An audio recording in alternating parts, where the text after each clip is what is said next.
to wonder, I'll be The Christian Ball Castle, which happens to be a Danish castle from scratch. From the beginning, it was built by the Danish people. And at the beginning, it was all about trading of commodities, for exchange of goods. It wasn't the trading of slaves at the beginning. So you see them, there was a but then there was a good terms of relationship between the Danish or the Europeans and most of our local indigenous people. And so at the beginning, it was all about building of warehouses for the storage of their commodities. They bring stuff like the alcoholic beverages, the sugar, the gun powder, the tobaccos, in exchange of spices, and minerals and other cash crops. This is what was going on. So at the beginning, you see them building warehouses. The first floor faces of this building that we are looking at over there. Those warehouses just below it. And the staircase over there. That's the first phase of this castle, erected by the Danish people around 1661. So the first part of this castle is over 400 years. This is being built by the Danish people around 1661. And as time goes on, they decided to sell this castle to the Portuguese. This castle was sold to the Portuguese around 1679.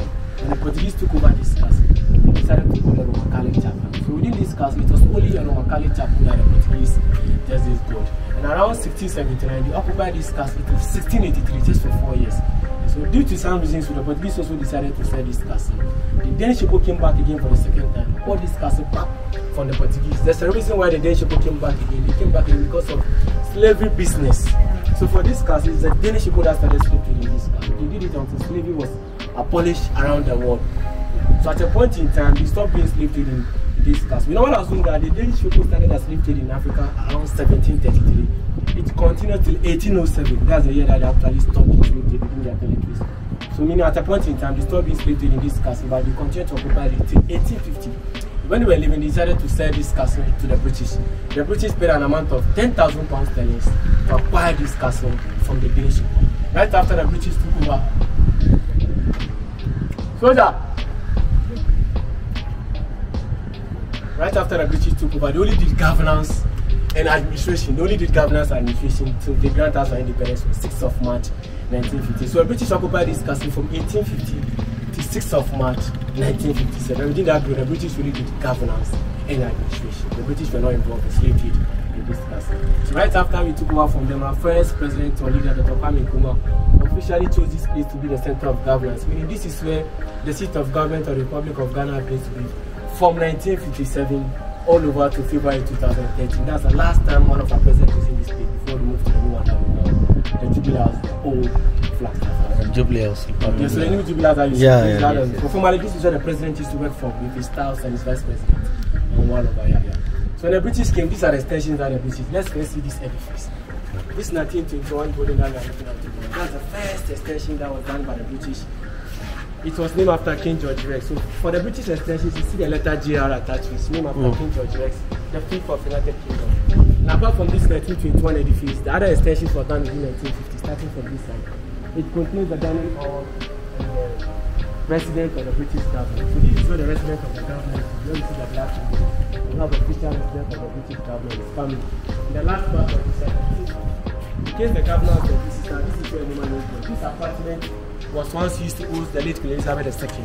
She came to visit Ghana in 1961. This is where she stayed at that time for 9 days officially until she returned back to United Kingdom. But then Dr. Kwame Nkrumah was using this castle as a seat of government. He's the one that hosted it within this castle.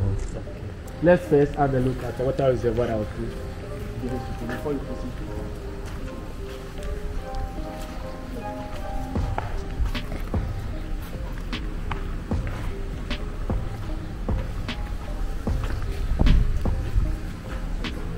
This happens to be a water reservoir that was built by the Danish. It was used to harvest water during the rainy season. It was used to harvest rainwater, harvesting of rain. Whenever it is windy, they avert the cleaner part of rainwater coming from the veins of these warehouses to drop into this reservoir. Because after rainy season, this is what they are going to depend on. It's okay. That's for the bathing, yeah, for the washing, whatever. The next, it is very wide. It takes about most of part of this place that are The depth happens to be 23 feet. The length happens to be 23 feet. And the breadth happens to be 53 feet. That's the old Danish language. They try to give a fair understanding of whatever they build and whatever they use it for. And the period that it took them to build. It took them 10 years to build it from 1753 until 1763. Hello? Yeah. Then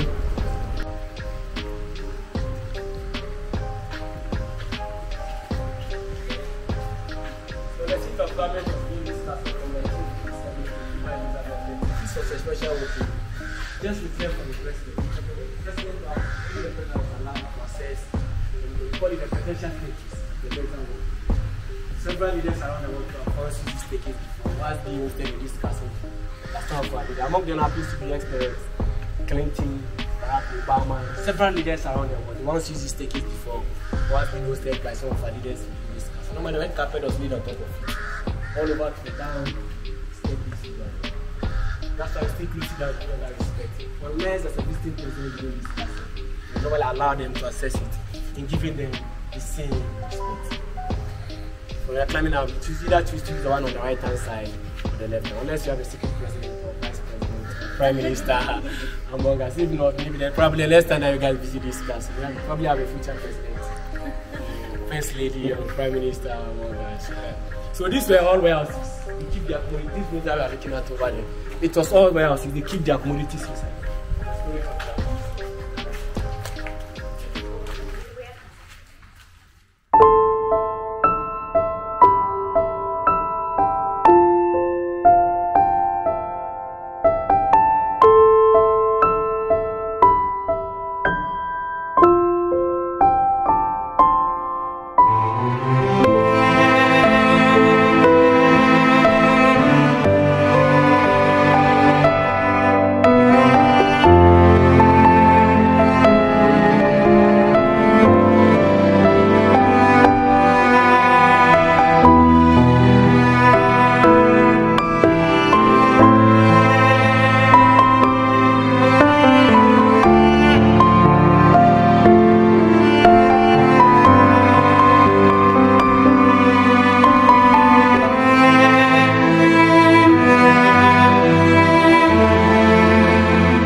Here give us an extension view of the new castle. This office that we are looking at over there was being extended by one of our presidents to create additional offices for the president and his vice president. So we call that part the new castle. The old castle lying at this side. So the new one was extended at this over there to join the old one. So the president has his personal office and some of his few staff at one point. Another point was used by his vice president and other few staffs. And this is one of the original cannons that they mounted on top of the castle, the smaller ones. It is behind the castle that you normally see the bigger ones, which points towards the ocean. These to defend themselves against attack. So when was it being started? From 1970. 1970, yeah. 70 or 10? Yeah, 70, 1970. That was started being extended by one of our presidents. So from here we're going down to start with the start part of the tour. We are going to start with the slavery part of the tour. We talk about whatever occurred within the slavery business and places that they kept the slaves.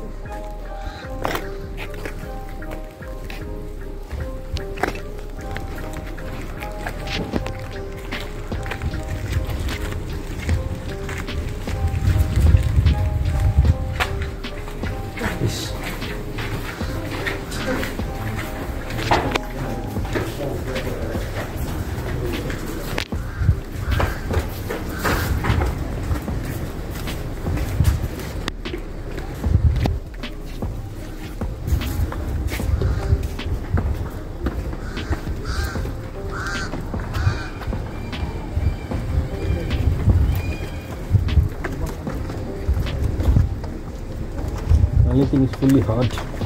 Sorry? Fully hot. Yeah, it's very hot. You are maybe used to it? Sorry? Are you used to it from your home in India? Is it hot there? No, yes, it's normal. So this is normal? For me it's very hot. That's what I'm saying. In Norway it's +2 today. So we are about to start with the start part of the tour. We are back to the main courtyard of the castle. This was the main courtyard of the castle when everything was being over. When it was all about exchange of commodities. This is where it was being done. Any local business person, either he has some spices, he has some crops or whatever, some minerals, is allowed to walk into the castle. So you have the Danish people or the Europeans standing here with their commodities. The terms of agreement was done and they do exchange their commodities here. It was like a marketplace when it was all about trading of commodities. Same as when the slavery business was initiated by the Danish people. This is what they do, what we call the marking system or the branding system. It's a form of identification introduced by the people that we call the slave merchants, for them to easily identify their slaves individually. Because the slaves that are brought to the castles belongs to about several of these slave merchants. Slave merchants are people that were involved in trading of slaves. They only did in buying of slaves. They don't buy any commodities. So after buying them from the various slave market or places, they match them into the courtyard of the castle and they brand them with hot metallic bars. Each slave merchant has a metallic bar which has the first letter of names below it. You normally put it on not, but you can't hold, very old. They used to bend their skins one after the other. So they bend them one after the other. It was ranked right over here. So after the branding was done here, they matched all of them into the slave dungeon. The sad part of this branding system was that some of the slaves lost their lives through this branding system, because when they bend them first, it first appears as a sore until it dies and the initial still appears over there. Because when they were kept in the dungeons, they were exposed to germs and disease. Some of them had infections to this, and because it was never treated, some of them couldn't stand it and they lost their lives. This is the sad part of this branding system. So after the branding was done here, they matched all of them to that place. This was the first storeroom or warehouse that the Danish people converted into a slave dungeon when they started the slave. As I said, initially it was a storeroom for storage of commodities. Let's walk in and see the first slave.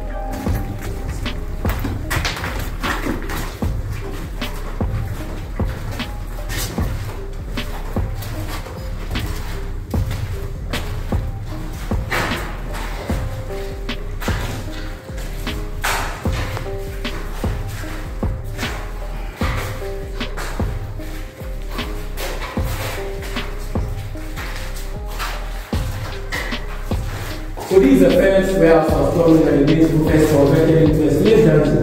When the slaves were kept here, the minimum slave for each room was 100 slaves. So where we are occupying now, the minimum slave that is today was 100 slaves, maximum would be 150 slaves. The same quantity will be 100 as the lowest, 150 as the maximum.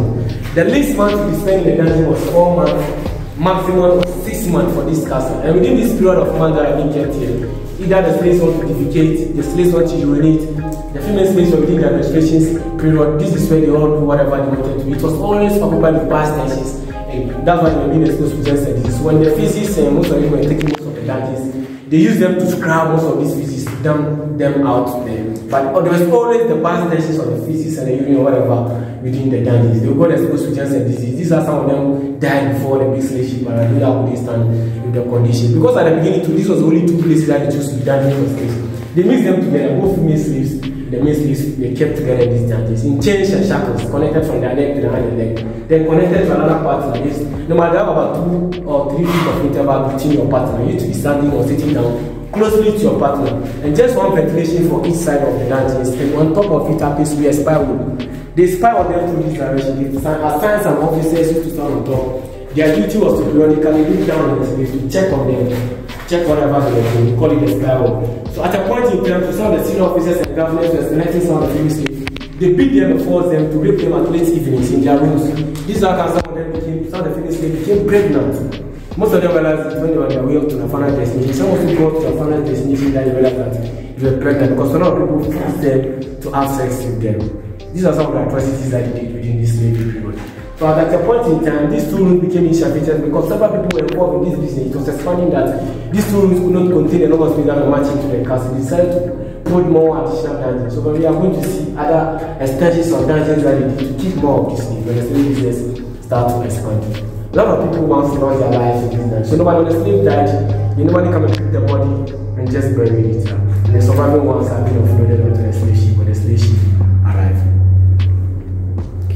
So these are conditions. It's mostly dark because it's open. The 2 gates were being closed.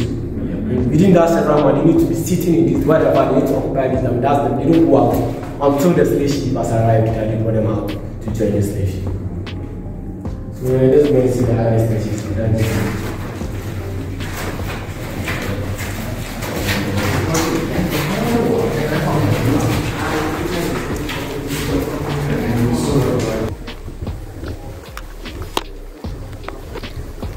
நம்ம கண்டென்ட்லாம் கிடைச்சிருக்கு. ஏன்னா நீங்களும் போட்டு விடுங்க, video அனுப்புறேன் நான். நீங்களும் யூடியூப்ல போட்டு விட்டுருங்க. என்னைக்காச்சும் போடணும்னு தோணுச்சுன்னா டக்குன்னு எடிட் பண்ணி நம்ம தான் வாய்ஸ் ஆட் எடுத்துருக்கோம்ல, கிளாரிட்டி. கண்டிப்பா கண்டிப்பா.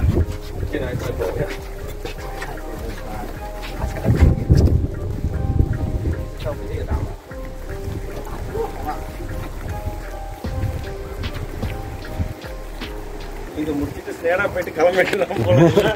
இவ்வளோ சுற்றி காமிக்கிறேன். இல்லை ஏதோ இருக்கு, அவன் தான் காமிக்கிறேன்.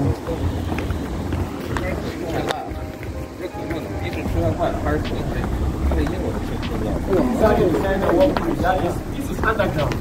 You put underground tunnels. That's the reason why you're outside. It is underground tunnels. They put it strategically close to the exit point for the slave. Within the castle, you have only 1 exit point for all the slaves from their castle. When the slaves that are kept in their castle, there is only 1 exit point for them, which is located down there.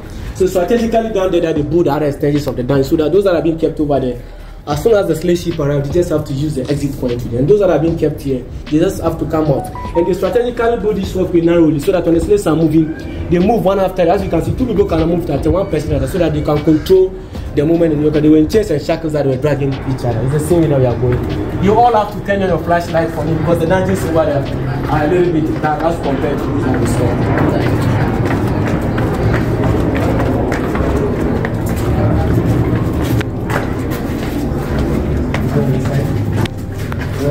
You have to turn your lights because it's very dark. This is the nature of the dungeon. People were, human beings were kept in this darkness. Light இதில் பண்ண முடியுமா? இல்லை இதில் இருக்கு. Okay கண்டிப்பாக. நீ எடுங்க, இதில் இருக்கு. இதில் இருக்குல்ல? இதில் பார்த்தீங்கன்னா தெரியுமா? ஆக்சுவலி இல்லை இதில் ஃப்ளாஷ் அதில் இருக்குது. Don't say light in manual. Why you saying? Essa câmera não vai me acordar. This is your thing. Vamos lá só. O dum que não é só câmera, velho. Okay. Yes, this is staircase.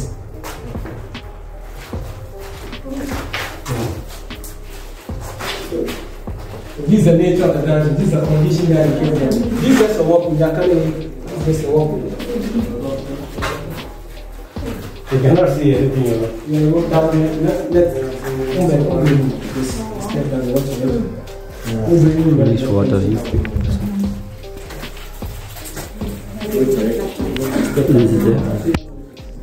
Let's step down there and watch it. works, right? So this is just a work. We have the first cave here. That's the first cave that they kept the slaves. Every month slave of 100, not one of 120 slaves kept in this cave.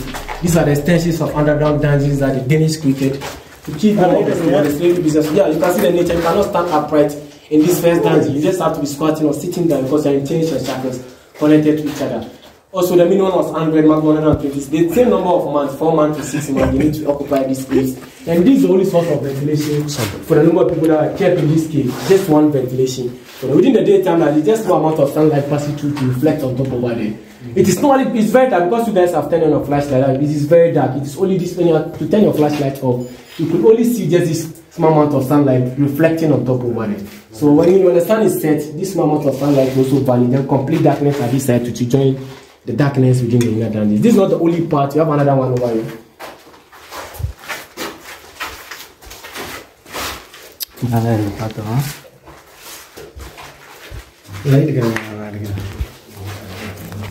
have another extension here. You have into 2 rooms. You have the first room. You have the inner room. The first one also takes about 50 to 60 slaves. The inner one also takes about 50 to 60 slaves. So divided into 2 parts. And this is the only source of ventilation to serve the number of people. Getting too much. Yeah. Because of the level of, so you have been standing, imagine you being kept there for the whole day, not to talk about weeks and months. Yeah. You can see the level of the conditions that they went through. So 2 chambers, one first chamber and a second chamber. And which country slaves are there, brother? All the slaves were mobilized within this country. Few of them came from adjoining countries like Burkina Faso. At a point in time when the slave business was expanding, someone may match a slave from another country to a particular slave market. Okay. Yeah.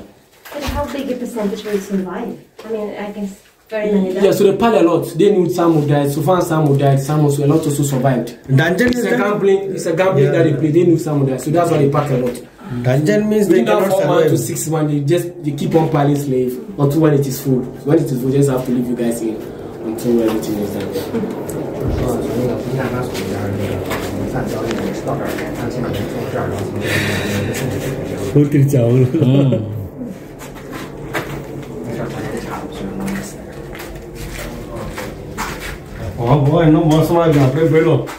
That is same. From here, we see the exit. So the last one was here. Let's see the exit. Exit.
importance of this castle in our national monument and history and whatever.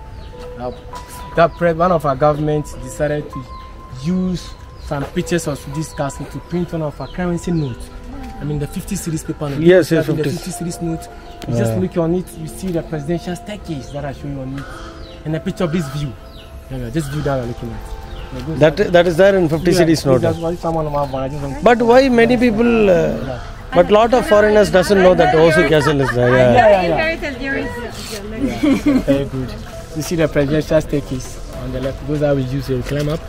The staircase inside the presidential staircase and the building. And this extension. This arc and this 1921 building, the British building over there. Now we understand. Most Ghanaians have been using this currency. They don't know have a fair idea that these pictures are we don't know. So it's part of the education that we give it to whenever they pass by.